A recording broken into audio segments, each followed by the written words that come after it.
Right. So let's start the session for today. Okay. Let me begin with the session for today. Okay, the session is of course for the rolling motion, the next part of it. So let's begin the day for today. So I will first of all revise that what we did in the last lecture. Let me first of all revise for that. That was basically for k square by r square. What was that for? K square by r square. So first of all, let's revise that quick shot. So we had it for the objects like ring, disk, then for shell, and for the sphere. Now ring के साथ में bonus में hollow cylinder, disk के साथ में bonus में solid cylinder. Moment of inertia for the ring mr square, for the disk mr square upon 2, for the shell 2 upon 3 mr square, for the sphere 2 upon 5 mr square. अब जो भी इनका moment of inertia का factor है जिसको basically हम shape factor बोलेंगे, उसके हिसाब से k square upon r square was 1 for the case of the ring. और इस वन फैक्टर का इंप्लीकेशन क्या था कि ये जो एनर्जी है वो इक्वली ट्रांसलेशन इक्वली रोटेशन होगी. वैसे fraction of energy in the translation was equal to r square upon r square plus k square. इसको हमने ऐसे भी लिखा था 1 upon 1 plus k square upon r square. इतनी मेहनत से भी इसको कैलकुलेट करा था. सीधा सीधा भी बोल सकते हैं कि इक्वली डिवाइड होगी, मतलब this is 1 upon 2 and this is also 1 upon 2, equally divided. When it comes to the disk, so the k square by r square factor becomes 1 upon 2. इसका मतलब एनर्जी जो है वो अनइवनली डिवाइडेड है. और अगर हम पहले फॉर्मूले के थ्रू देखते हैं, फॉर्मूले के थ्रू तो k square by r square कितना हो गया, हाफ हो गया. सो 1 प्लस हाफ आएगा. सो 1 प्लस हाफ मतलब 3/2. सो 2/3 आ जाएगा. अब उतनी मेहनत कौन करे, तो सीधा यहां से 1 और 2 है. सो फ्रैक्शन कितना आएगा, 2 अपॉन टोटल पार्ट्स कितने, 3. तो दैट्स 2/3. इसी फैक्टर से 1 upon 2, so that is 2 upon total parts, 2 upon 3. और अगर रोटेशन देख रहे हैं तो न्यूमरेटर वाला फैक्टर दैट इज 1 upon 3. वैसे भी अंडरस्टूड है, तो रेशियो आपको पता चल जाएगा. That is k square by r square, that is 1:2, that is 1:1, 1:2. Simple हो गया. और अगर हम शेल का देखें तो 2/3 है. सो टोटल पार्ट्स कितने हो गए, 5. उसमें से ट्रांसलेशन वाला पार्ट कौन सा है, 3. So that is going to be 3 upon 5. और अगर रोटेशन वाला पार्ट देखेंगे so that is going to be 2 upon 5. फॉर्मूले से चेक करेंगे, वहां से भी सेम रिजल्ट आ जाएगा आपको. करेक्ट है, right. That will B 1 plus 2 upon 3 over there, so you will get 3 upon 5 from there. And over here that is 2 upon 5. तो सिंपल है, टोटल पास 7 हो गए. तो ट्रांसलेशन वाला पार्ट 5 है, so that is 5 upon 7, so that becomes 2 upon 7. Right, so just made you understand this particular idea, right? Okay, now the rolling energy वो हमने expression बनाया हुआ था, that is equal to half of mv square and into 1 plus k square upon r square. ये हमने relation बनाया हुआ है. ये सारा जोड़ के हमने टोटल एनर्जी लिखी थी mv square. This has 3 upon 4 mv square. Next it was 5 upon 6 mv square for the case of the shell and 7 upon 10 mv square for the case of the sphere. So this is what we generated a table and we have taken a quick short revision for the idea. Right. So let's start up over there with this particular question. So you can solve this question and send me the answer. You can solve this particular question. Try to solve it on the basis of the question which the concept which I have told to you, and try to give me the answer for that. Okay, so you can give the answer to me on my number 8847 440 442. Right, you can give me the answer on it. So I'm telling a question for you. A solid ball rolls down a parabolic path. So this is a parabolic path and there is a ball which rolls on it from the height h. The portion AB of the path is rough. So the half part of this from here to here, this is supposed to be rough. right? And this particular part is going to be smooth. So that's rough and this is smooth, right? So that's what it is given to us. How high will the ball climb in BC? So it comes down over here onto the rough path and then climbs on the smooth path. So how high it should climb over there? That's what the question is demanding. So idea क्या है? अगर rough होगा, देखो linear motion तो होना ही है, तो linear motion तो होगा ही और साथ में रोटेशन भी होगी, क्योंकि अगर रफ है तो इसका मतलब फ्रिक्शन है और फ्रिक्शन टॉर्क लगाएगी तो उससे रोटेशन होगी, इसका मतलब रोलिंग पॉसिबल है, मतलब यहां पे रोलिंग हो रही है। लेकिन जहां से बी से आगे वाले पोर्शन का पार्ट है, मतलब बी से सी वाला जो पोर्शन है, यहां पे फ्रिक्शन नहीं है क्योंकि स्मूथ सरफेस है, इसका मतलब यहां पे रोटेशन नहीं होगी, the rotation will not take place. मतलब क्या है वो मैं समझाता हूं। इसका मतलब ये होगा कि यहां भी कोई फ्रिक्शन नहीं लगेगी, so friction does not produce torque। तो अगर फ्रिक्शन टॉर्क प्रोड्यूस नहीं करेगी, इसका मतलब अल्फा 0 आएगा। तो हम जब बोल रहे हैं कि रोटेशन नहीं होगी, इसका मतलब रोटेशन में कोई चेंज नहीं होगा, क्योंकि अल्फा नहीं आएगा, तो जितनी ओमेगा है उतनी ही रहेगी। यहां पे क्या हो रहा है, जैसे जैसे वो नीचे आएगा उसकी ओमेगा का इंक्रीमेंट हो रहा है ना, क्योंकि पोटेंशियल एनर्जी का लॉस हुआ और ये यहां पे पहुंच गया। तो यहां से जब वो यहां पहुंचा तो हाइट कितनी थी h, तो लॉस इन जीपी कितनी है mgh। अब mgh जो है वो दो पार्ट्स में गई, as half mv square and plus half I omega square, ये दो पार्ट्स में गई। तो v भी इंक्रीज हुआ और ओमेगा भी इंक्रीज हुई, दोनों चीजें इंक्रीज हुई नीचे पहुंच के, क्योंकि फ्रिक्शन लग रही थी, टॉर्क लगा रही थी, तो उसकी वजह से अल्फा आ रही थी, उस वजह से ओमेगा इंक्रीज कर रही थी, और mg की वजह से सीधा सीधा v भी इंक्रीज कर रही थी। लेकिन अब इसके बियॉन्ड क्या होगा, जब ये ऊपर की तरफ जाने लगेगा तो फ्रिक्शन को क्या करना चाहिए था, रिटार्डिंग टॉर्क लगाना चाहिए था, जिसकी वजह से अब उसकी ओमेगा कम होनी चाहिए थी। तो अगर ये रफ होता तो यहां फ्रिक्शन फिर से लगती, वो रिटार्डिंग टॉर्क देती, उसकी वजह से अल्फा नेगेटिव आती, उसकी वजह से ओमेगा कम होती। लेकिन अब ऐसा नहीं होगा। अब ऐसा क्यों नहीं होगा, क्योंकि फ्रिक्शन है ही नहीं, तो इसकी जितनी ओमेगा है, मतलब जितनी हाफ आई ओमेगा स्क्वायर है, ये चेंज ही नहीं होगी। यहां हाफ आई ओमेगा स्क्वायर बन गई अभी पे, अब ये बदलेगी नहीं, लेकिन ये बदलेगी हाफ एम बी स्क्वायर। तो हाफ एम बी स्क्वायर जितना है वो आपका अब mgh में चला जाएगा। इसका मतलब ये बिल्कुल नहीं बदलेगा, this is not going to change, so there is no change in it. इसका मतलब था कि रोटेशन फर्दर कोई चेंजेस नहीं लेकर आएगा, कोई फ्रिक्शन नहीं है, तो हाफ एम बी स्क्वायर की वजह से वो ऊपर जाएगा और पूरी एनर्जी की वजह से वापस नहीं जाएगा। इसका मतलब क्या हो रहा है कि जो हाफ एम बी स्क्वायर है ये आपकी mgh डैश आ जाएगा, और वो जो हाइट है वो आपको निकालनी है। तो हाफ एम बी स्क्वायर मतलब जितनी एनर्जी आपकी ट्रांसलेशन में आई, हाँ, तो फ्रैक्शन वाला हिस्सा लगेगा। तो मतलब mgh का कितना हिस्सा आपका ट्रांसलेशन में गया वो आपको देखना पड़ेगा।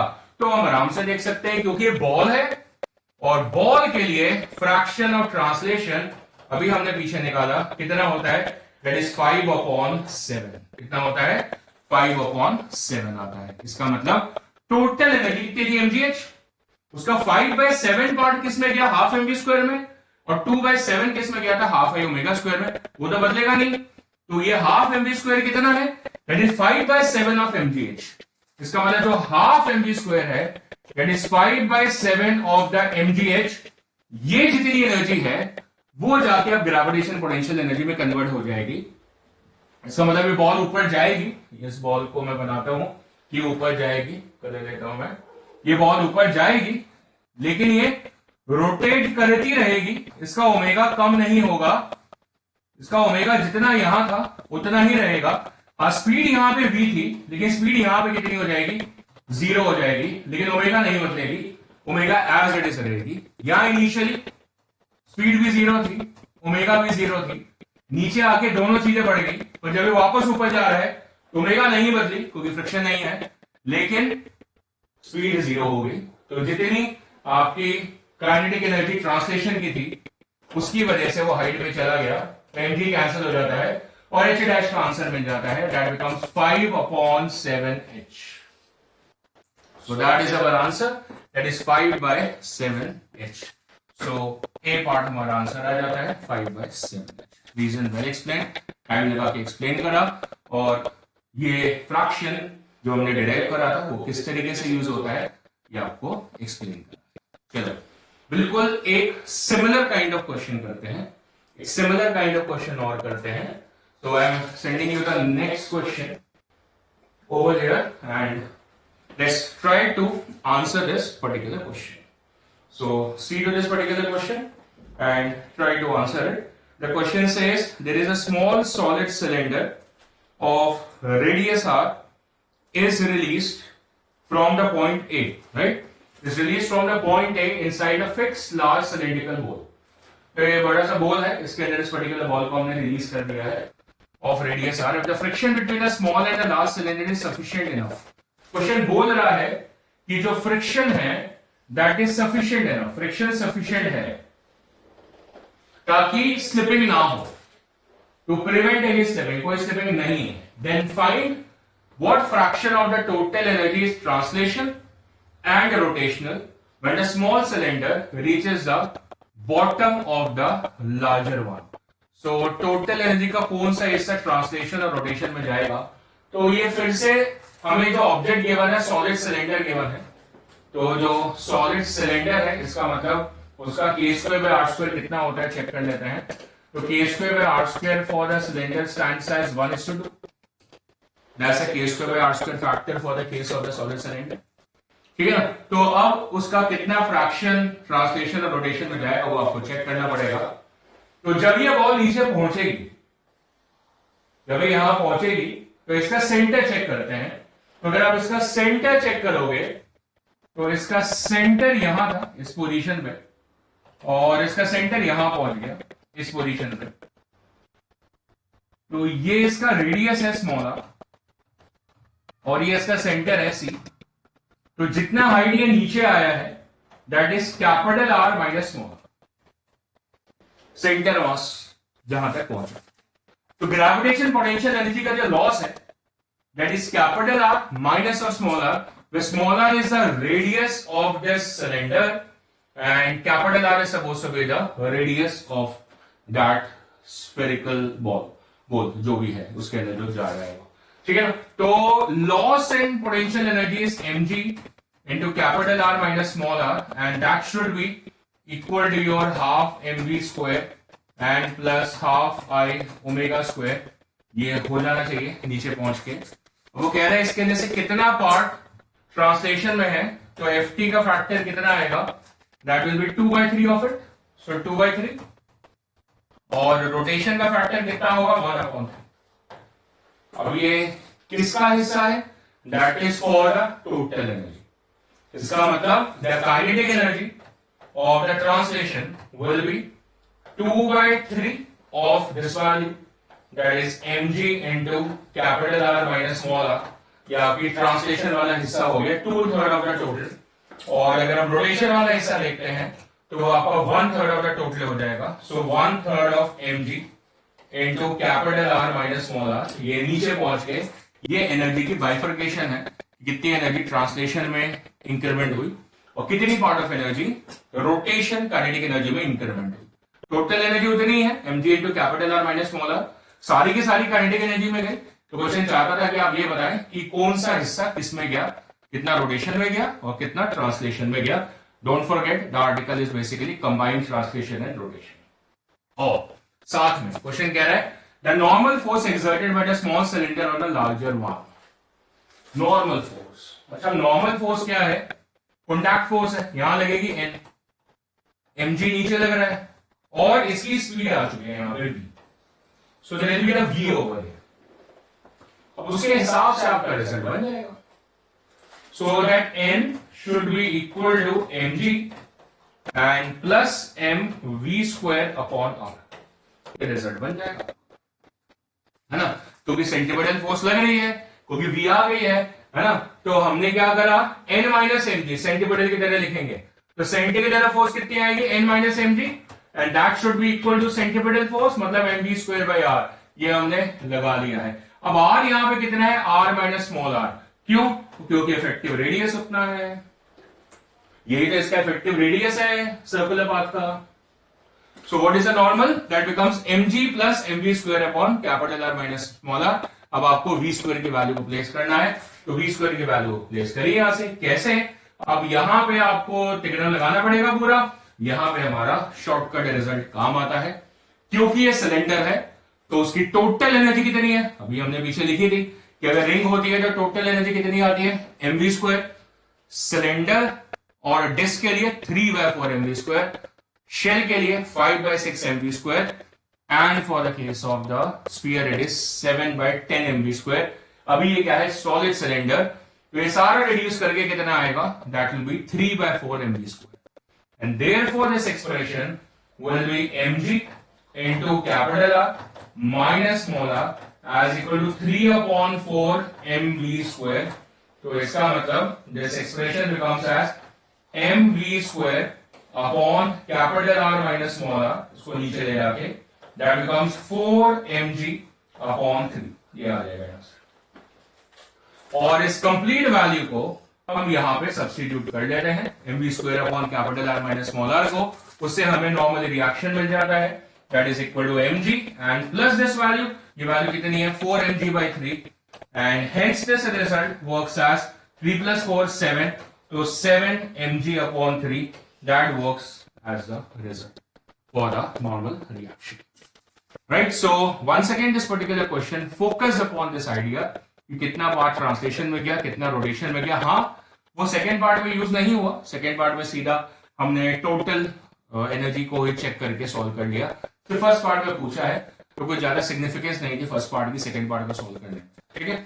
सो येट हमें दोनों क्वेश्चन बैक टू बैक से इस पर्टिकुलर रिजल्ट को यूज करना आ गया कि फ्रैक्शन ऑफ ट्रांसलेशन और फ्रैक्शन ऑफ रोटेशन अगर हमें क्वेश्चन आता है तो उसको किस तरीके से फॉर्मूले बेसिस पे यूज करना है वो हमें समझ में आ गया। चलो, with this we are going to move forward and look on to the next problem. It's a very interesting problem और इस प्रॉब्लम को हम बोलते हैं carpet problem. It's a previous JEE problem. It's a carpet problem. And what is this particular problem basically? It says that we are basically unfolding a carpet. Right? We are unfolding a carpet over here. Right?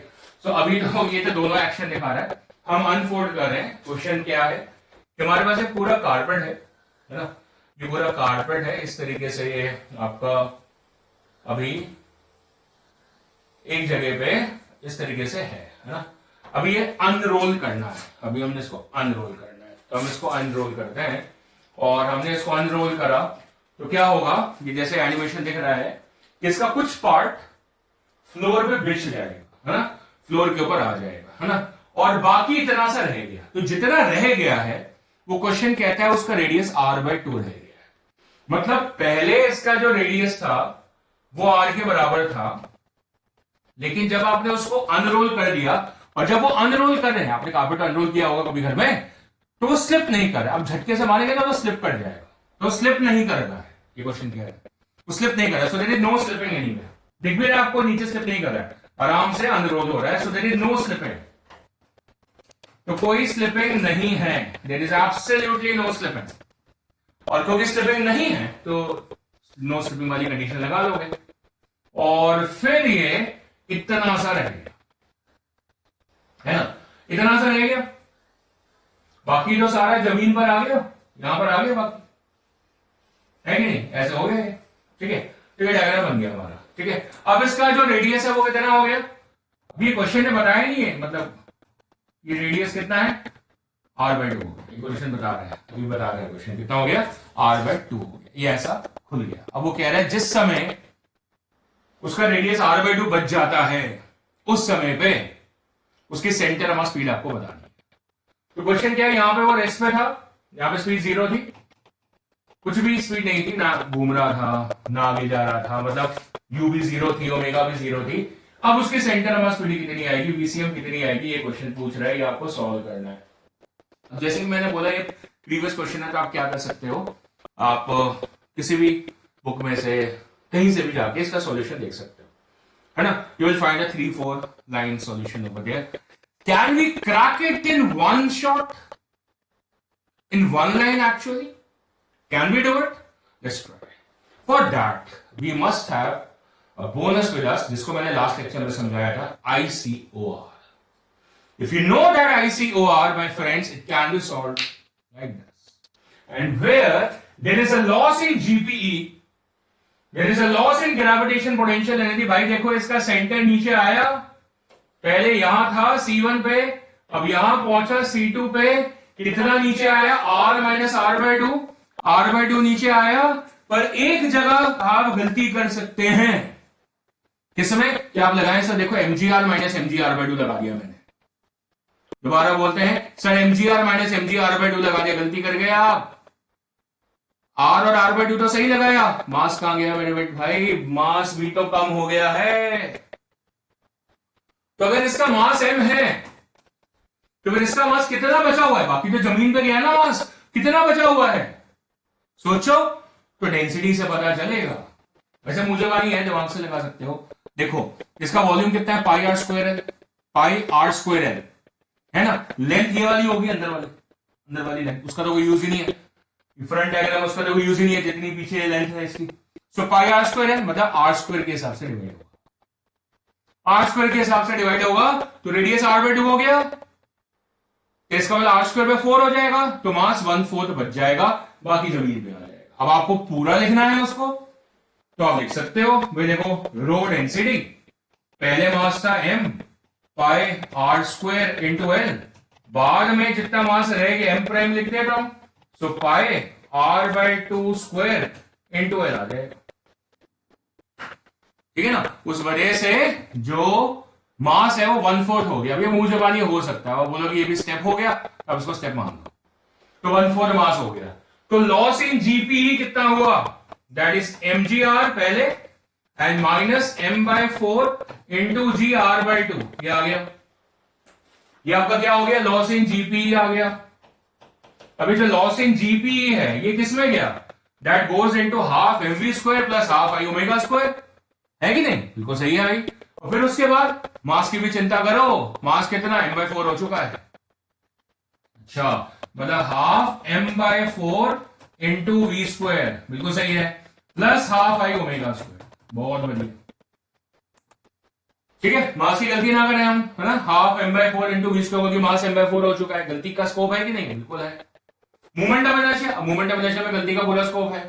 नहीं sir, हमें आता है sir, solid cylinder है, अच्छा carpet is solid cylinder, understood है, तो उसका sir half mr square होता है, तो गलती का स्कोप है हाफ mr स्क्वायर, मतलब m/4 लिखना है, आर स्क्वायर, रेडियस R/2 लिखना है, गलती का स्कोप दिख रहा है आपको? बिल्कुल दिख रहा है। So that is half into m/4 into v square plus half into movement of inertia, कितना? Half into m/4 into R/2 whole square, ये सर आई आ गया। ध्यानपूर्वक लिखा है तो गलती नहीं होगी, ऑफ कोर्स। देखो ध्यानपूर्वक लिखा है। अच्छा, आप ओमेगा को वी में डालना है, क्योंकि क्वेश्चन है तो वी पूछा हुआ है, तो ओमेगा तो वी को जो आर ओमेगा तो सबको ही आता है, उसके अंदर क्या गलती? उसके अंदर कौन कोई गलती कर सकता है? हो गई ना गलती, क्योंकि यहां पे तो R/2 है ना, अब पूछा है ना, तो वी आर ओमेगा नहीं है, वी R/2 ओमेगा है। अच्छा सर, ये भी गलती पॉसिबल हो सकती थी। अच्छा, अब तो नहीं होगी, अब तो समझ में आ गया कि वी R/2 ओमेगा, तो ओमेगा मिल जाएगी सर यहां से 2v/r आ जाएगी, फिर हम इसको यहां पे प्लेस कर देंगे और फिर इसका स्क्वायर कर लेंगे, अब इसको रिड्यूस करके तो अपने को मिल जाएगा। तो सर ये तो लंबा हो गया, आपने बोला था कि एक लाइन में हो सकता है, होगा तो अभी भी एक लाइन है, लेकिन क्या और भी इससे सौखा तरीका? मैंने कहा है भाई, एंड दैट इज ICOR, कि अगर आप इस पर्टिकुलर पॉइंट को ICOR देख लो, पता ही है क्योंकि नोट स्लिपिंग में वही वाला पॉइंट ICOR होता है, और वहां से जो एक्सेस होती है उसको IAOR बोलोगे, तो सीधा सीधा आप इसकी नेट एनर्जी लिख सकते थे। और उससे भी सौखा जो मैंने आज का टेबल बनवाया, जिसके अंदर टोटल एनर्जी मैंने कितनी लिखवाई, that was 3/4 mv square for the case of the solid cylinder, है कि नहीं? 3/4 mv square for the case of the solid cylinder. इसका मतलब इतना ताम लिखने की जगह पहले ये तो लिखना ही पड़ेगा। ये कितना हो गया? 1 - 1/8, 7/8 हुआ, तो 7 mgr/8, ये सीधा आप लिख सकते थे, 3/4 इंटू mv स्क्वायर m कितना है m डैश, वो कितना है m/4, ये सीधे लिख सकते थे। ये फायदा है मेरी टेबल का जो मैंने आज आपको और क्लास लेक्चर में बना के दिया। It actually saves your time like anything, saves your time like anything, and that makes the question solving so easier, and from here you can of course get your answer. So कुछ cancellations है दिख रही हैं, ये 2 गया और भी कुछ जाएगा, ये 2 एक और गया, ये 2 ऊपर चला जाएगा, that will be 14, एक m cancelled है, that is 14 gr upon 3, that's equal to v square. So v की वैल्यू कितनी आ रही है, root of 14 gr by 3, that works as my answer. And very very easily done. अब आप देखो ये एक्चुअली एक लाइन में क्वेश्चन कंप्लीट हो गया है अगर आप टोटल एनर्जी वाले एक्सप्रेशन को यूज कर पाते हैं। इजी है, बहुत इजी है। देखो रिंग के लिए mv² है, डिस्क और सिलेंडर के लिए आपका 3/4 mv² है, और for the case of the shell आपका 5/6 mv² है, और for the case of the solid sphere ball के लिए आपका 7/10 mv² है। That is a total energy. सारा टर्म्स यूज करके half mv² plus half I omega use करके मूवमेंट ऑफ इनर्शिया की वैल्यू डाल के और ओमेगा को v/r डाल के फिर जाके रिलेशन बनता है, और वो आपके टोटल रिलेशन डायरेक्टली यूज हो जाता है। ठीक है, चलो तो ये क्वेश्चन भी हो गया, फेमस प्रॉब्लम भी हो गई, और ये आंसर आप चेक कर सकते हैं। You can check it from your like anywhere you will get the question, this question, so you can of course check it. और वहां पे सॉल्यूशन लंबा होगा, 3-4 लाइन का, हमने एक लाइन में करा है। आगे बढ़ते हैं। It's a very famous problem once again, and this is a loop the loop problem. What is it? Loop the loop problem. So let's focus upon the loop the loop problem. अब ये loop the loop problem कैसे है कि भाई देखो ये अलग loop है, इसका रेडियस और कर्वेचर अलग है ना, ये तो अजीब सा चेंज होते जा रहा है कर्वेचर, और फिर ये एक सर्कुलर पार्ट में आ जाता है। सो लूप द लूप ये ऐसा आपको सर्कस में भी दिख जाता है, सर्कस में होता है, अगर आपने सर्कस देखा है तो, या मेरे जैसे नहीं देखा आपने तो जैसे लगता है, एक बार गया था मैं, पूरा देखने गया था। ये ऐसे स्टंट्स हैं इसके अंदर। तो ये लूपिंग द लूप है, बजाज पल्सर का ऐड आता है, आता था, उसके अंदर ऐसा होता है लूपिंग द लूप। तो भाई यहां से हमने रिलीज करा पार्टिकल को, 3 स्टेजेस में क्वेश्चन है, तीनों स्टेज में। पहला स्टेज है वी हैव अ पार्टिकल, क्या स्टेज है, वी हैव अ पार्टिकल जिसको हमने यहां से रिलीज करा, रिजिड बॉडी नहीं बोली है, पार्टिकल मतलब पॉइंट पार्टिकल है जिसका मास m है, और जिसको यहां से रिलीज करा, ये रिलीज के यहां से गया गया गया गया और उसको यहां तक पहुंचना है, मतलब उसको इस लूप को कंप्लीट करना है। तो अगर उसको इस लूप को कंप्लीट करना है तो उसके लिए h मिनिमम कितनी होनी चाहिए, ये हमारा सवाल है। What should be the value for the h minimum. तो चलो भाई निकालना शुरू करते हैं कि कितनी h मिनिमम होनी चाहिए। तो जब वो यहां पहुंचा या इससे पहले, he must not lose the contact, he must not lose the contact, क्योंकि अगर कॉन्टैक्ट लूज हो गया तो फिर तो गिर जाएगा नीचे, तो नीचे गिर जाएगा, है ना, मतलब यहां पे कहीं कॉन्टैक्ट लूज हो गया ना, वहीं से दहाड़ नीचे गिर जाएगा। So you must understand. और दूसरा, इसी हाइट से अगर छोड़ दिया तो आपको लगेगा पहुंच जाएगा, नहीं पहुंचेगा। देखो जाने में अगर आपने इस हाइट से छोड़ा, इसी हाइट से, आर हाइट से, तो देखो गिर गया वहीं पे, लूप कंप्लीट नहीं कर पाया, wasn't able to complete the loop। तो आपको क्या करना पड़ेगा, थोड़ी हाइट ऊपर करनी पड़ेगी। अब छोड़ो, अभी भी गिर गया, अभी भी लूप को कंप्लीट नहीं कर पाया, मतलब हम कुछ घनघोर गलती कर रहे हैं। तो हम उस हाइट को और बढ़ाते हैं, और जब उस हाइट को बढ़ाएंगे तो फिर हमें पता चलेगा। तो हमने हाइट को इतना बढ़ाना है ताकि ये पूरा कंप्लीट कर ले। देखो वो पूरा, अभी भी थोड़ा सा देखो, कुछ पार्ट के लिए वो लूप को फिर भी छोड़ता है, पर यहां पे नहीं छोड़ेगा। हमारा क्वेश्चन यहीं पे कंप्लीटेड है, सी। तो यहां तक कॉन्टैक्ट नहीं छूटना चाहिए, यहां पे कहीं भी, यहां छूट जाएगा। So the critical condition is at this particular point C, the normal can be assumed 0, उससे पहले 0 नहीं होनी चाहिए, पहले कॉन्टैक्ट नहीं छूटना चाहिए। तो भाई इसका वेट लग रहा होगा नीचे mg, तो गिर नहीं जाएगा फिर नीचे अगर नॉर्मल नहीं है अभी। तो कोई तो फोर्स है, वैसे भी नॉर्मल तो नीचे लगनी है, तो कोई तो फोर्स होगी जो इसके वेट को बैलेंस करे, है ना भाई, सेंट्रीफ्यूगल फोर्स। कैसे, क्योंकि इसकी स्पीड होनी चाहिए, तो स्पीड यहां पे 0 नहीं होनी चाहिए। हमें क्या लगेगा भाई, हाईएस्ट पॉइंट पे पहुंचा है तो स्पीड 0 कर दो, तो स्पीड जीरो नहीं होनी चाहिए, क्योंकि अगर स्पीड जीरो नहीं है तो इसके ऊपर सेंट्रीफ्यूगल फोर्स लगेगी। कौन सी सेंट्रीफ्यूगल फोर्स? कितनी होती है? mv² upon are. और वो जो सेंट्रीफ्यूगल फोर्स होगी, मैं इस रेडियस को कैपिटल आर कर रहा हूं, सो that is mv² upon capital are, वो इसके वेट को बैलेंस कर लेगी। तो ये क्रिटिकल कंडीशन बन जाएगी इस पर्टिकुलर पॉइंट की, that mv² upon capital R that becomes equal to mg। m cancelled है, यहां से आपको v मिल जाएगा root of rg, that is the speed at the highest point such that it is able to complete this loop. यहां से आया और यहां पहुंच गया। Very good. अब क्या करें? अब इस पॉइंट की स्पीड के लिए शुरुआत तो यहां से हुई थी, तो इस पॉइंट पे जिसको O लिख लेते हैं, और इस पॉइंट को जो कि C है, इसके बीच में एनर्जी लगा देते हैं, क्योंकि फ्रिक्शन तो है नहीं, एनर्जी का तो कोई लॉस है नहीं। So hence we have from here we have mg into h from here, mgh, that is equal to from here when it comes over here that should be equal to half of mv²। यहां पहुंचेगा? नहीं नहीं नहीं, height भी तो आ रही है, तो हाइट कितनी है? हाइट होगी 2r। हाइट कितनी होगी? 2r। सो कितना हो गया? So mgh that becomes equal to mg and into 2r, जितनी हाइट है, and plus half mv²। Simple, that's it, right? Initial potential energy, final potential energy plus kinetic energy half mv², that's all. उससे आपको h की value आ जाएगी। इसमें v² की value place कर लेते हैं, v² यहां से आएगा rg, so hence we have mgh। h क्या है? मिनिमम है, मिनिमम हाइट है, ताकि ये क्योंकि यहां तक पहुंच पाए और ये उसकी क्रिटिकल कंडीशन है, तो h क्या है यहां पे? h मिनिमम है, is equal to mg into 2r plus half into m into v² कितना है? rg आ गया। अब ये mg कैंसिल कर लेते हैं, that is 2r plus r by 2. So 2r plus r by 2 becomes 5r by 2. Hence we get a derivation that a value for h minimum to loop this loop will be equal to how much? 5r by 2. जिसको आप 2.5r भी लिख सकते हो. That's the value for h minimum. Minimum height to complete this particular loop. और अभी क्या है? This is a particle. ये क्या है? Particle है, simple particle है।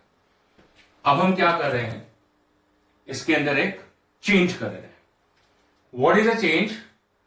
अब इसको हम एक ऑब्जेक्ट बना लेते हैं, स्फेरिकल ऑब्जेक्ट बना लेते हैं। तो हमने एक स्फेरिकल ऑब्जेक्ट ले लिया जिसका खुद का मास m है और रेडियस स्मॉल r है, और ये जो ट्रैक है उसका रेडियस कैपिटल है। ये ट्रैक का रेडियस है कैपिटल r, और इसका खुद का रेडियस स्मॉल r है। अब इसको छोड़ दिए, तो चलो देखते हैं क्या होगा। अब ये ऑब्जेक्ट घूमता हुआ पहले यहां गया और फिर यहां पहुंच गया, इट रीचेस ओवर हियर।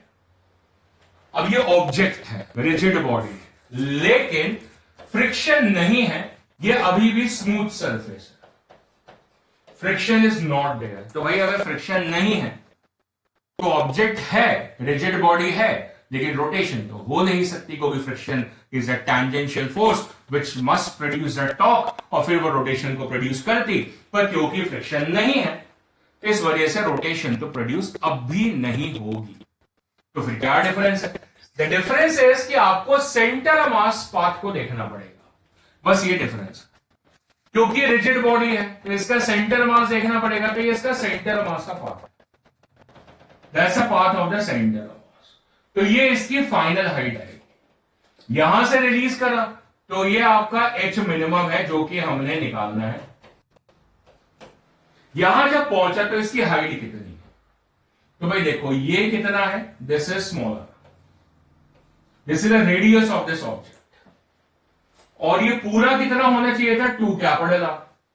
ये कैपिटल आर, ये कैपिटल आर, उसमें से स्मॉल आर कम हो गया क्योंकि इसका सेंटर मास तो यहीं तक पहुंचा। तो ग्राउंड लेवल से जो हाइट बनी that is twice of capital R minus small are, ये चेंज आ गया। अब जब आप एनर्जी इक्वेशन लिख रहे हो यहां से लेके यहां तक, तो इनिशियल एनर्जी कितनी है? mg into H minimum. ये जब यहां पहुंचा तो यहां पे हाइट कितनी होगी? Twice of capital R minus small are. ये हाइट आ गई, and plus half of M V square, क्योंकि रोटेशन तो हो नहीं रही, तो simple half M V square, ये क्वेश्चन बन गया। तो बेसिकली चेंज क्या हुआ, ग्रेविटेशन पोटेंशियल हाइट में चेंज हो गया, जो कि पहले हमने एम जी इंटू 2r ली थी, और वो twice of capital R minus small R होगी, क्योंकि ऑब्जेक्ट का खुद का साइज है, तो उसकी वजह से इफेक्टिव हाइट जो ग्राउंड से है उसके सेंटर की वो चेंज हो गई। अब बाकी क्रिटिकल कंडीशन लगा लो। क्रिटिकल कंडीशन कैसे, देखो नॉर्मल यहां पे 0 हो जाएगी, नॉर्मल बिकम 0, पर स्पीड 0 नहीं होगी, ये बात हमने पहले ही कर ली। इसकी स्पीड आएगी यहां पे, जिसकी वजह से सेंट्रीफ्यूगल फोर्स आएगी और वो उसके वेट को बैलेंस करेगी, वो कंडीशन तो सेम है। So that centrifugal force is supposed to be equal to mg. तो centrifugal force कितनी है, that is equal to m into v square and divided by ध्यान रखिएगा what's the radius, तो radius कितना है, this is the radius, that is capital R minus of small r, that's the radius of that part. Hence the centrifugal force will be mv square upon capital R minus small r as equal to mg. ये आपका second change. अब आप इससे mv square की value pick कर लो, that is mg into capital R minus small are, ये mv square की वैल्यू होगी, और इस पर्टिकुलर वैल्यू को आप यहां प्लेस कर दो। So we get mg into h minimum as equal to mg into twice of capital R minus small R plus half into mv square की जगह that is mg into capital R minus small. फिर से एक बार mg cancel out हो जाता है, and the value for the h minimum over here that become twice of capital R minus small r plus capital R minus small r by 2. That becomes 4 plus 1, 5 of capital R minus 3 of small r upon 2 becomes your result. Of course small r को 0 डालोगे तो पिछला वाला answer आ जाएगा 5r upon 2। ये second stage of the question है। Changes एक एक करके समझा दिए, एक तो ग्रेविटेशन पोटेंशियल एनर्जी में चेंज आया, और दूसरा जो radius of the circular path है उसमें चेंज आया, तो हमें क्वेश्चन समझ में आ जाता है कि कहां हमारी गलती का स्कोप है, समझ में आ जाता है। फिर जब बेस्ट क्वेश्चन ले आते हैं जो कि एक एक्चुअल सिनेरियो होगा कि सरफेस स्मूथ तो होगा नहीं, और सरफेस अगर स्मूथ नहीं होगा तो फिर रोटेशन होगी, और अगर रोटेशन होगी तो मतलब it will be a rolling motion problem. तो स्टेज 3 पर आते हैं क्वेश्चन की, और अब ये जो हमारा लूप है this is suppose to be rough, so is a rough round, इसका मतलब अब ये कंडीशन किसकी है, रोलिंग की है। So it's now a rolling problem, और क्वेश्चन एडिशनली बोल रहा है देयर इज नो स्लिपिंग। अब नो स्लिपिंग का मतलब हम सबको पता है कि नो स्लिपिंग का मतलब क्या होता है, that it is suppose to be condition applied v equal to r omega. चलो बहुत बढ़िया, अब इस पर्टिकुलर क्वेश्चन को करते हैं। तो सबसे पहले यहां से ये शुरू हुआ, इसका मास m है, रेडियस स्मॉल r है, फिर ये यहां पहुंचा और यहां से फिर यहां पहुंचा, और जब ये यहां पहुंचा तो इसकी सेंटर मास स्पीड होगी जिसको vc लिखा, इस पे सेंट्रीफ्यूगल फोर्स लगेगी जो इसके वेट को बैलेंस करेगी। रेडियस ऑफ द लूप जो है उसको कैपिटल R लिख रहे हैं, ऐसा radius of the loop capital R, ठीक है ना, और इस जगह पे नॉर्मल को हमने 0 कर दिया है, तो सेंट्रीफ्यूगल फोर्स जो है वो mg को बैलेंस कर रही है, और जो इफेक्टिव रेडियस है वो पहले जैसा है, that is mv square upon capital R minus small r, तो वहां से आपको mv स्क्वायर की वैल्यू मिल जाएगी। तो ये कंडीशन तीनों बार हमने चेक कर ली, और अब एनर्जी लगानी है इस पॉइंट से यहां तक। यहां पे सूखा हमारा आइडिया है, सूखा आइडिया कैसे है, क्योंकि रोलिंग है और वो भी विदाउट स्लिपिंग है, और ये बॉल है, ये क्या है, बॉल है। तो mgh initial energy, h minimum निकालना है अपने को, is equal to potential energy, वो भी हमने लास्ट में चेक कर ली। ये हाइट जो आ रही है वो कितनी आ रही है, twice of capital R minus small r आ रही है, और चेंज क्या है, that is half mv square plus half i omega square, that's the change. क्या, हाफ mv square plus half i omega square. अब मेरे दोस्त यहां पे आप चाहे तो क्वेश्चन को थोड़ा हल्का कर सकते हैं, क्योंकि ये बॉल है, और बॉल के लिए जो टोटल रोलिंग एनर्जी है वो हमने ऑलरेडी सजा के रखी हुई है as 7 by 10 mv square. Here you can actually reduce down your problem. वो ऑटोमेटिकली आएगी अगर आप आई की वैल्यू को प्लेस करोगे as 2 by 5 mr square, फिर ओमेगा को प्लेस करोगे as v by r. वो सारी हरकतें हमने पहले कर रखी हैं और ये कुल मिला के जितनी एनर्जी है that is 7 upon 10 mv square. तो आपका कुछ समय तो बचता है ना, 15 से 20 सेकेंड, 30 सेकेंड किसी और क्वेश्चन के लिए बच जाते हैं और थोड़े कंफर्टेबल भी हो जाते हैं सॉल्विंग में हम. सो mgh minimum that is mg into twice of capital R minus small r and plus 7 by 10 mv square. So that becomes the equation. ठीक है, कहीं ना कहीं समय बचता है और उससे हमें फायदा ही मिलता है. और mv स्क्वायर की वैल्यू कितनी है वो हमने ऑलरेडी चेक कर लिया है कंडीशन से. That is mg into capital R minus small r. So here mg into h minimum is mg into twice of capital R minus small r and plus 7 upon 10 और mv square की जगह that is mg into capital R minus small r.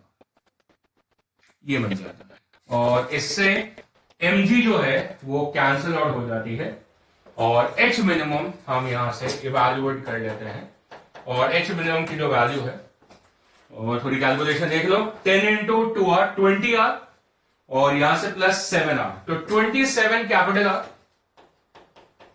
और minus 10 small r minus 7 small r.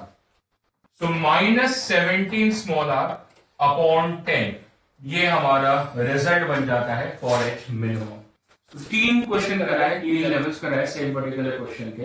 Right, काफी famous question है और span करता है. अगर प्योर सर्कुलर मोशन का क्वेश्चन देखे तो उसकी जो पहली स्टेज थी वो था, फिर सेंटर मास के साथ में क्वेश्चन देखे तो सेकंड स्टेज था और फिर रोलिंग का क्वेश्चन देखे तो ये वाला स्टेज है. Right, so that's your answer. और ये अगर स्मॉलर 0 करोगे तो तब अगर स्मॉलर को आप बोलते हो कि बॉल छोटी है काफी और स्मॉलर की वैल्यू कैपिटल आर के मुकाबले काफी कम है तो आपका एच मिनिमम यहां से अप्रोक्सीमेट हो जाएगा as 27r by 10, so 2.7r आएगा. और अगर प्योर सर्कुलर मोशन वाला क्वेश्चन था जिसके अंदर रोटेशन नहीं थी तो आंसर आपका 2.5r आ रहा था. इसका मतलब अंडरस्टूड है, थोड़ी हाइट और ऊपर बढ़ानी पड़ेगी. पहले 2.5 आ रहा था, 2.7 आ रहा है. क्यों? क्योंकि एक्स्ट्रा एनर्जी देनी नहीं हाफ आई ओमेगा स्क्वायर, थोड़ी हाइट बढ़ानी पड़ेगी. पहले तो सिर्फ हाफ mv स्क्वायर दे रहे थे, अब आपको हाफ आई ओमेगा स्क्वायर भी देनी है ना. So that's what. कोई मुझसे ये पूछेगा कि ऐसा तो नहीं है कि सर फ्रिक्शन है, रफ सरफेस है तो पॉसिबल है ना कि एनर्जी का लॉस भी होगा. मैंने कहा ऐसा नहीं है क्योंकि नो स्लिपिंग कंडीशन गिवन है. नो स्लिपिंग का मतलब क्या होता है कि फ्रिक्शन इसमें यूज हो रही है कि वो उतनी सफिशिएंट ओमेगा क्रिएट कर ले, है ना, जिससे स्लिपिंग ना हो, सिर्फ उस काम में लगी है. तो स्लिपिंग हो नहीं रही है तो वो डिसिपेटिव वाली फ्रिक्शन नहीं लगेगी. तो यहां पे फ्रिक्शन एक कंस्ट्रक्टिव काम कर रही है कि वो ओमेगा को कंट्रोल कर रही है, वी को कंट्रोल कर रही है. ठीक है ना, ओमेगा कंट्रोल होगा तो वी भी कंट्रोल होगा, प्योर रोलिंग है तो वो उस काम में लगी है और उसका एक्शन डिसिपेटिव नहीं है क्योंकि स्लिपिंग नहीं हो रही है ना, है ना, वो खुद ही स्लिपिंग नहीं होने दे रही. तो स्लिपिंग नहीं हो रही है so there is no work done against the friction, जो कि हमने यहां पे यूज नहीं करा है क्योंकि क्वेश्चन ने बोला है there is absolutely no slipping anywhere. Right, तो फ्रिक्शन लग रही है लेकिन कंस्ट्रक्टिव वर्क कर रही है जिसकी वजह से आपने उस वर्क को यूज करा है किसमें, हाफ आई ओमेगा स्क्वायर में. तो अगर वो पर्टिकुलर फ्रिक्शन नहीं होती तो फिर हाफ आई ओमेगा स्क्वायर आएगा ही नहीं. यही तो समझा रहे हैं तब से कि that particular friction is generating that omega. इसका मतलब फ्रिक्शन का जो वर्क है वो किसमें दिख रहा है, हाफ आई ओमेगा स्क्वायर में दिख रहा है. समझ आ रही है, क्लियर है. तो बिल्कुल भी इसके अंदर कंफ्यूजन नहीं अपने दिमाग में रखना है कि फ्रिक्शन लग रही है सर तो फिर work done against the friction क्यों नहीं लिया, दिया हुआ है और वो किसमें अपीयर हो रहा है, हाफ आई ओमेगा स्क्वायर में अपीयर हो रहा है. ठीक है, और एनर्जी लॉस के फॉर्म में अपीयर नहीं हो रहा है, एनर्जी ट्रांसफॉर्म के फॉर्म में अपीयर हो रहा है कि जीपी जो है वो हाफ आई ओमेगा स्क्वायर में भी कन्वर्ट हो रही है, जो कि पहले सिर्फ हाफ एमवी स्क्वायर में हो रही थी, अब हाफ आई ओमेगा स्क्वायर में भी आ रही है क्योंकि फ्रिक्शन एक्स्ट्रा आई तो वो एक्स्ट्रा एनर्जी को लेकर आई. चलो भाई, ये भी समझ में आया. तो फिर हमारे पास एक और क्वेश्चन है, बहुत सोखा क्वेश्चन है पर it is again a previous problem. It's again a previous problem और काफी आसान क्वेश्चन है. द क्वेश्चन मैं रीड कर रहा हूं आपके लिए. It is a object of mass m and radius r rolling on a smooth. पहले से रोल कर रहा है, इट्स रोलिंग ओवर देयर और क्योंकि कहीं स्लिपिंग का आधार नहीं लिखा है तो हम मान के चलेंगे कि प्योर रोलिंग है, मान के चलेंगे कि प्योर रोलिंग है। कोई क्वेश्चन ने लिखा नहीं है कि कहीं पर भी स्लिपिंग हो रही है, ठीक है। On rolling on a smooth horizontal floor, smooth horizontal floor देखो रोलिंग पहले से हो रही है, तो अब चाहे फ्रिक्शन नहीं हो तो भी चलेगा, क्योंकि देखो रोलिंग तो पहले से हो रही है ना, अब तो एक्स्ट्रा फ्रिक्शन चाहिए नहीं ना। तो जो v है और जो ओमेगा है मेंटेन्ड है, तो अगर v और ओमेगा मेंटेन्ड है तो ना v बदलनी ना ओमेगा बदलनी है, तो फ्रिक्शन की लोड ही नहीं है। तो इसलिए अगर पहले से वो प्योर रोलिंग में है तो फिर फ्रिक्शन का कोई एक्शन नहीं है, तो क्वेश्चन अफोर्ड कर सकता है लैंग्वेज को बोलना कि वो स्मूथ हॉरिजॉन्टल फ्लोर पे रोल कर रहा है। चलो डन।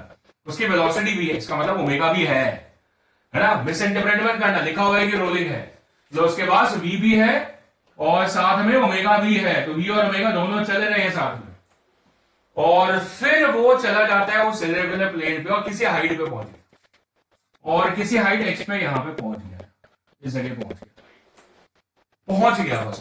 तो पहुंच गया मतलब सारी एनर्जी लेके पहुंचा वहां पे, है ना। एंड इस मूवमेंट ऑफ इनर्शिया, अब ये तो बोला नहीं कि वो स्मूथ है, ये तो बोला नहीं कि वो स्मूथ है, तो इसका मतलब वो तो रफ होगा। अगर वो रफ होगा तो इसका मतलब उसकी v भी गई, उसकी ओमेगा भी गई।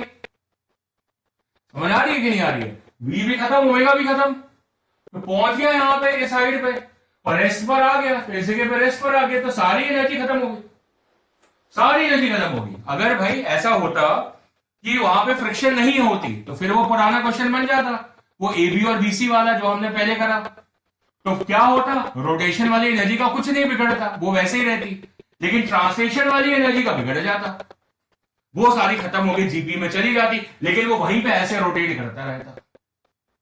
लेकिन अभी तो ऐसा नहीं है, अभी क्या हो रहा है, सारा दमखम निकल गया, क्योंकि फ्रिक्शन है, कोई क्वेश्चन ने लिखा नहीं, स्मूथ हॉरिजॉन्टल फ्लोर है, स्मूथ प्लेन नहीं है, तो वहां पे v भी गई, ओमेगा भी गई, तो सारी एनर्जी खत्म होगी। इसका मतलब जितनी एनर्जी थी वो सारी उसमें चली गई। अच्छा, तो कितनी एनर्जी गई? So that is a gain in GP, that is suppose to be the loss in the kinetic energy. So gain in GP कैसे आएगी? mgh, और h कितना है वो क्वेश्चन ने दे दिया, कितना है 3v² अपॉन 4g, तो g गया, दैट बिकम 3 अपॉन 4 mv²। ये क्या आ गई? लॉस इन काइनेटिक एनर्जी, और पहले काइनेटिक एनर्जी किस फॉर्म की थी? रोलिंग थी, इसका मतलब ये क्या आ गई? That is a kinetic energy of the rolling. तो मेरे भाई kinetic energy of the rolling 3/4 mv² किसके लिए होती है? दो चीजों के लिए होती है, या तो डिस्क के लिए होती है या सॉलिड सिलेंडर के लिए होती है, तो दोनों में से कोई भी आंसर चलेगा, because the total energy is coming how much? 3/4 mv², and that is possible either for the case of a disc और for the case of the cylinder, right. तो ऑब्जेक्ट जो है या तो वो डिस्क है या तो वो सिलेंडर है। ये आपका ओरिजिनल क्वेश्चन था जो आया था, ये क्वेश्चन हल्का सा मॉडिफाइड है। ये कह रहा है उसका मूवमेंट ऑफ इनर्शिया कितना होगा, तो मूवमेंट ऑफ इनर्शिया कह रहा है कि mr²/x है, तो हमें पता है भाई कि डिस्क और सिलेंडर के लिए कितना होता है, mr²/2 होता है, तो hence the value for the x is supposed to be equal to 2 in this question। तो काइंड ऑफ थोड़ा सा इंप्रोवाइज करके उसको इंटीजर टाइप क्वेश्चन बना दिया, तो क्वेश्चन का बेसिक तो समझ में आ गया कि क्वेश्चन बेसिकली क्या हमें बता रहा था कि उसकी v भी 0 हो गई, ओमेगा भी 0 हो गई, फ्रिक्शन थी तो उसने ओमेगा भी 0 कर दी, और इस वजह से जितनी भी रोलिंग एनर्जी थी वो सारी की सारी ग्रेविटेशन पोटेंशियल एनर्जी में कन्वर्ट होगी। तो लेक्चर के सीक्वेंस में आपको बात समझ में आए कि फ्रिक्शन का कितना इंपॉर्टेंट रोल है, कि अगर रोलिंग हो रही है तो फ्रिक्शन उसको जनरेट करने के लिए बहुत जरूरी है, मेंटेन करने के लिए शायद नहीं चाहिए। कहां पे? हॉरिजॉन्टल फ्लोर पे। एक बार अगर प्योर रोलिंग जनरेट हो जाती है ऑन द हॉरिजॉन्टल फ्लोर, उसके बाद अगर फ्रिक्शन नहीं भी है तो कोई फर्क नहीं पड़ता, क्योंकि ना v बदलनी है ना ओमेगा बदलनी है, तो वो जिंदगी भर प्योर रोल करता रहेगा। पर ऐसा होता नहीं है रियल लाइफ में कि आपके पास फ्रिक्शन ना हो, कोई ना कोई फ्रिक्शन आएगी, एयर फ्रिक्शन, फ्लोर फ्रिक्शन या ग्राउंड फ्रिक्शन, तो हमेशा वो उसकी प्योर रोलिंग खराब होगी, तो आपको कुछ फोर्सेस लगानी पड़ेंगी जिसकी वजह से आप प्योर रोलिंग को मेंटेन करें, है ना। लेकिन आइडियलिस्टिक कंडीशन में जब फ्रिक्शन नहीं है और एक बार प्योर रोलिंग जनरेट हो चुकी है, उसके बाद में आपको हॉरिजॉन्टल फ्लोर पे ध्यान रखना, हॉरिजॉन्टल फ्लोर पे आपको नहीं चाहिए। हाँ, जब वो इंक्लाइन पे जाएगा तो भाई एडिशनल फोर्स आएगी mg sin थीटा, तो फिर आपको फिर से फ्रिक्शन की जरूरत ही पड़ेगी। है ना, क्योंकि अब वो इंक्लाइन प्लेन पे जाएगा तो एडिशनल फोर्सेस को बदलनी शुरू हो जाएगी, टैंजेंशियल फोर्सेस। तो टैंजेंशियल फोर्स को एनकाउंटर करने के लिए एक और टैंजेंशियल फोर्स की आपको जरूरत पड़ेगी। चलो आगे बढ़ते हैं, pick up the next question for us, and this is once again a previous problem and a good problem, and it basically is a combination of the rolling motion and the projectile motion. Question किस तरीके से है, यहां पर एक path है और ये जो पर्टिकुलर पाथ है ये जाके एक हॉरिजॉन्टल पार्ट में खत्म हो जाता है, मतलब डी से लेके ए पे, ये इनिशियल वाला जो पॉइंट है वो डी है और ये वाला जो पॉइंट है वो ए है, तो ए पे जाके वो पाथ खत्म हो जाता है और उसके बाद कुछ नहीं है, उसके आगे खाली है। तो भाई वहां से लुढ़कते हुए रोल करते हुए जब वो बॉल आएगी, क्वेश्चन ने बोला हुआ स्मॉल स्फीयर मतलब बॉल हो गया मेरे लिए, और स्फीयर का मतलब क्या होता है, बॉल ही होती है, 3D मतलब, तो हॉलो होता है तो मेंशन करना पड़ता है, स्फीयर का मतलब बॉल होती है। तो जब वो उधर आएगी तो फिर उसके अंदर मोशन आ जाएगा। इनिशियली तो रेस्ट पे है, मतलब यू भी नहीं थी, ओमेगा भी नहीं थी, लेकिन जब वो यहां पहुंचेगी तो फिर मिल जाएगी उसको, यू भी मिल जाएगी, ओमेगा भी मिल जाएगी, दोनों मिल गई उसको। अब फिर क्या होगा, फिर वो फ्री हो जाएगी, फ्री फॉल में आ जाएगी, लेकिन हॉरिजॉन्टल स्पीड तो क्रिएट हो चुकी होगी उसकी, वीसीएम तो क्रिएट हो चुका होगा उसका, तो क्या बन जाएगा भाई, वो प्रोजेक्टाइल मोशन बन जाएगा। अब वो एज अ प्रोजेक्टाइल जाके कहीं ना कहीं गिरेगा, तो यहां जाके गिरी वो, तो आपको क्या करना है, ये बीसी डिस्टेंस कैलकुलेट करना है, मतलब बेसिकली उस प्रोजेक्टाइल की रेंज को आपको कैलकुलेट करना है। ये हमारा मोटा मोटा सवाल है। तो कितना करें, पहले रोलिंग का क्वेश्चन करते हैं फिर प्रोजेक्टाइल का क्वेश्चन करेंगे। तो पहला हाफ क्वेश्चन तो रोलिंग का है, तो रोलिंग में क्या हो रहा है, एनर्जी का लॉस, कौन सी वाली, जीबीई, कितनी, mg इंटू 2.4 माइनस ऑफ 1। कैसे भाई, ये पूरा लॉस हुआ कि नहीं हुआ, देखो यहां पर ये लॉस हुआ ना, दिस इज अ लॉस, जितना वो नीचे आया, कितना नीचे आया, ये पूरा 2.4 है, ये 1 है, तो ये हाइट आ गई, तो 2.4 माइनस 1 कितना हो गया, 2.4 माइनस 1 1.4 आ, कितना लॉस हो गया, किसमें गेन हो गया, in the rolling kinetic energy को भी रोल कर रहे हैं भाई वो, और रोलिंग कैसे होगी, बिना स्लिपिंग के, so should be equal to, क्या लिखूं, half mv square plus half I omega square. क्या हम उससे बेहतर कर सकते हैं, बिल्कुल कर सकते हैं, क्योंकि स्फीयर है, सॉलिड स्फीयर है, तो टोटल एनर्जी याद है अपने को, याद है 7/10 mv स्क्वायर। वैसे लिखनी ऐसे चाहिए आपको, half mv square plus half I omega square, फिर आई की वैल्यू डालो, फिर ओमेगा डालो v/r, फिर उसको रिड्यूस करो। पर क्योंकि आप मुझसे पढ़ रहे हो तो आप सीधा लिख सकते हो सर, देखो एक लाइन में यहां से mg इंटू 1.4 हो गया, क्योंकि सर देखो 1.4 मीटर का लॉस हो गया, और equal to rolling kinetic energy किसकी आई सर, बॉल की आई, तो बॉल की सर टोटल होती है 7/10 mv स्क्वायर। सीधा आता वहीं से है, half mg square plus half I omega square लगा के, फिर ओमेगा को v/r डाल के, but then we ought to make the thing simpler and we have made the thing simpler here such that this m gets cancelled। बाकी question भी थोड़ी help कर रहा है, देखो क्वेश्चन में तो हेल्प कर रहा है। अब ये वैल्यू सेट करके दे रहा है ना 14 कैसे, ये 10 ऊपर जाएगा 14 हो जाएगा, तो 14 हो गया, और 7 से कट जाएगा पूरा, तो 2 रह जाएगा, तो v स्क्वायर कितना हो गया, 2g हो गया, 2g internet connection 2g, v square become 2g, तो v स्क्वायर की वैल्यू 2g आ गई, मतलब v कितना हो गया, √2g आ गया, स्पीड आ गई आपको मिल गई, तो इसकी सेंटर ऑफ स्पीड निकल गई हमें, तो सेंटर ऑफ स्पीड हमारी कितनी आ गई, √2g आ गई। अब आता है प्रोजेक्टाइल का क्वेश्चन, तो वो तो अपने को आती है प्रोजेक्टाइल मोशन, तो प्रोजेक्टाइल मोशन अगर आता है तो यहां से टाइम मिल जाएगा, तो यहां से टाइम का एक्सप्रेशन क्या है, √2h/g, ये टाइम का एक्सप्रेशन फ्री फॉल में, और h की वैल्यू कितनी है 1, यहां से यहां तक की हाइट कितनी है 1 मीटर, ये 1 मीटर हाइट है, सो दैट इज √2 × 1/g, ये आपका टाइम आ गया, यहां से यहां तक नीचे आने का, याद ही होगा टाइम का एक्सप्रेशन √2h/g। फिर आपकी ये रेंज आ जाती है, what is the value for the range, that is equal to speed into time, क्योंकि हॉरिजॉन्टल डायरेक्शन में एक्सेलरेशन नहीं है, तो फिर वहां पे जो डिस्टेंस ट्रैवल्ड आएगा कैसे आएगा, स्पीड इनटू टाइम, स्पीड कितना है √2g, दैट इज √2g, और टाइम कितनी है √2/g, ये g और g कैंसिल है, √2 × √2, 2 मीटर हमारा पूरा आंसर आ जाता है, और answer over here becomes at 2 metre, so the B part is my answer, that is equal to 2 metre over here. So combine कर सकते हैं क्वेश्चन को कभी भी, देखो 3 तरीके के मोशन कंबाइन हो गए इसके अंदर, एक तो आपका लीनियर मोशन हो गया, साथ में रोटेशन आ गई, मतलब रोलिंग बन गया, और फिर प्रोजेक्टाइल मोशन भी आ गया। ठीक है, बिल्कुल ठीक है, आगे बढ़ते हैं, लेट्स मूव फर्दर। आसान सवाल। आसान सवाल तब आसान है, ये क्वेश्चन तब आसान है जो कि सामने आ रहा है, ये क्वेश्चन तब आसान है अगर कल का कॉन्सेप्ट हमने करा है, और वो कॉन्सेप्ट क्या था, ICOR। अगर वो याद है तो फिर ये क्वेश्चन बहुत आसान है, नहीं तो मुश्किल सी लगेगी। अब मुश्किल कहां लगेगी मैं आपको बताता हूं, अगर वो कॉन्सेप्ट नहीं आता तो अगर हमारे पास ये 3 पॉइंट है कि सेंटर वाला पॉइंट है, ये Q वाला पॉइंट है और ये P वाला पॉइंट है,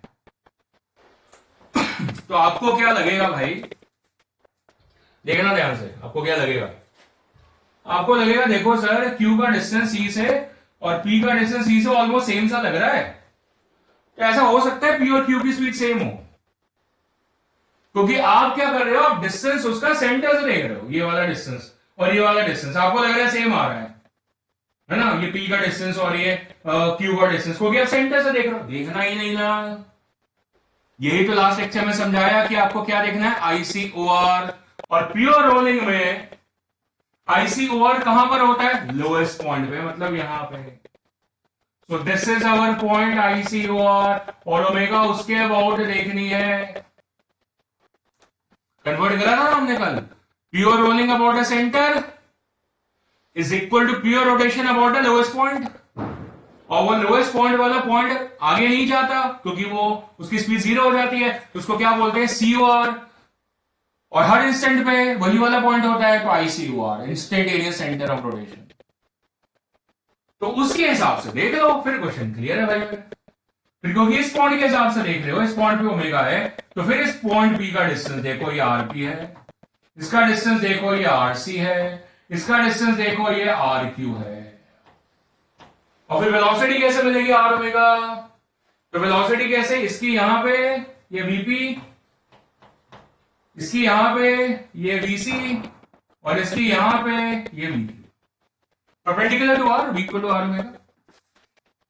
तो VP कितनी होगी, RP इंटू ओमेगा, VC कितनी होगी, RC इंटू ओमेगा, और VQ कितनी होगी, RQ इंटू ओमेगा, क्योंकि हमने क्वेश्चन रोलिंग को किसमें कन्वर्ट कर दिया, रोटेशन में, और रोटेशन में सारी ओमेगा सेम होती है, और ध्यान से देखें तो RQ की वैल्यू RC से ज्यादा है, RP से ज्यादा है, ये वाला डिस्टेंस इससे ज्यादा है और ये वाला इससे ज्यादा है, तो डेफिनेट सी बात है ओमेगा तो सेम कर दी, तो ये डिस्टेंस ज्यादा है, सो VQ ये ज्यादा है ना सबसे, is more than VC and is more than VP should be my answer. मतलब देख के ही पता चल जाएगा, ये तो मैंने लिखा है समय लगा के, तो देख के पता चल रहा है कि इसका डिस्टेंस सबसे ज्यादा है, तो सबसे ज्यादा स्पीड इसकी है, फिर इसकी है, फिर इसकी है, तो VQ more than VC more than VP, ए पार्ट आपका आंसर आ जाता है। और इतनी सरलता से आंसर क्यों आ पा रहा है, reason because of idea which we generated in the last lecture, ICOR। चलो ये भी क्वेश्चन समझ में आ गया, तो फिर हम आगे की तरफ प्रस्थान करते हैं, and we have the next one. बिल्कुल सेम तरीके का क्वेश्चन अपने पास है। ये कह रहा है कि हमारे पास एक रिंग है, ये मैंने रिंग बनाई आपके लिए, तो कह रहे हैं इसके अंदर 4 पॉइंट्स है, V1 V2 V3 V4, तो 4 पॉइंट्स की मार्किंग करते हैं। V1 वाला जो पॉइंट है वो कह रहा है वो टॉप मोस्ट पॉइंट है, तो ये वाला पॉइंट V1 कहला रहा है ना। वेलोसिटीज है, वेलोसिटीज है, पॉइंट तो कुछ भी होगा, ये उसकी वेलोसिटी है, तो इस पर्टिकुलर पॉइंट की वेलोसिटी कितनी है, V1 है, ओके। और फिर V2 जो है वो लोएस्ट पॉइंट की है, V2 लोएस्ट पॉइंट की है, तो इस पॉइंट की वेलोसिटी जो है वो V2 है, चलो ठीक है।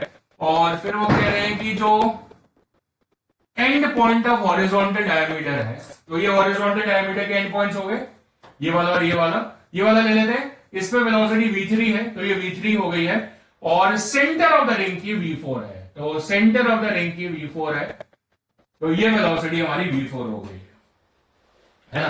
तो अब ये बताना है कि ये रोल कर रही है, और डेफिनेट सी बात है स्लिपिंग नहीं लिखी है तो प्योर रोलिंग मानेंगे, तो आपको डिक्रीजिंग ऑर्डर में इसको अरेंज करना है, डिक्रीजिंग ऑर्डर में। तो ये बहुत ही आसान क्वेश्चन है, बहुत ही आसान क्वेश्चन, इसलिए जैसे ऑप्शन के बाद उसके हिसाब से बहुत आसान हो जाता है। हम चलो ऑप्शन देखते ही नहीं है, बिना उसके कर लेते हैं। तो अपने को पता है कि सेंटर वाली स्पीड कितनी होती है, मतलब V होती है, साथ में ऑफकोर्स ओमेगा होती है, पर वो V मतलब काउंट नहीं हो रही ना। तो सेंटर वाला पॉइंट क्योंकि COR के हिसाब से उसकी स्पीड तो नहीं आएगी, पर ट्रांसलेशन स्पीड कितनी है, V है।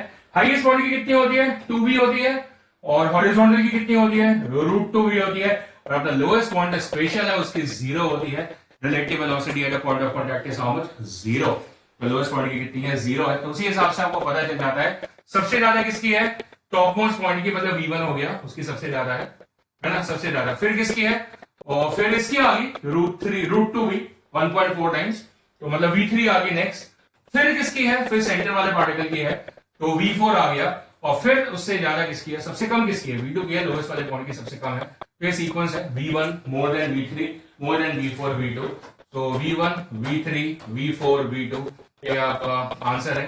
ये डी पार्ट में है, ये V1 है, ये V3 है, ये V4 है और ये V2 है, राइट। ये हमारा आंसर है, that is for the question. Distribution of velocities को देख के हमारा क्वेश्चन आसानी से हो जाता है। और ये सारे प्योर रोलिंग वाले रिजल्ट है, इसके अंदर कहीं पर भी ऐसा नहीं है कि स्लिपिंग हो रही है, सब प्योर रोलिंग के रिजल्ट है, ठीक है, राइट। तो एक क्वेश्चन और देखते हैं, let's see one more question and say there is a thin metal disc of radius 25 centimetre, radius की वैल्यू की मतलब 25 सेंटीमीटर, मतलब 25 सेंटीमीटर मतलब 25/100 हो गया, तो 1/4 मीटर हो गया।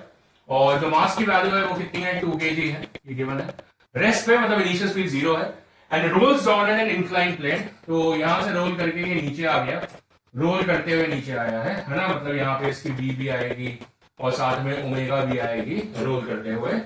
और क्या है, रोटेशनल काइनेटिक एनर्जी 8 जूल है। ये तो आसान सा क्वेश्चन हो गया, रोटेशनल काइनेटिक एनर्जी 8 जूल है। सो के रोटेशन जो है that is equal to half I omega square, तो हाफ आई ओमेगा स्क्वायर की वैल्यू हमें 8 गिवन है।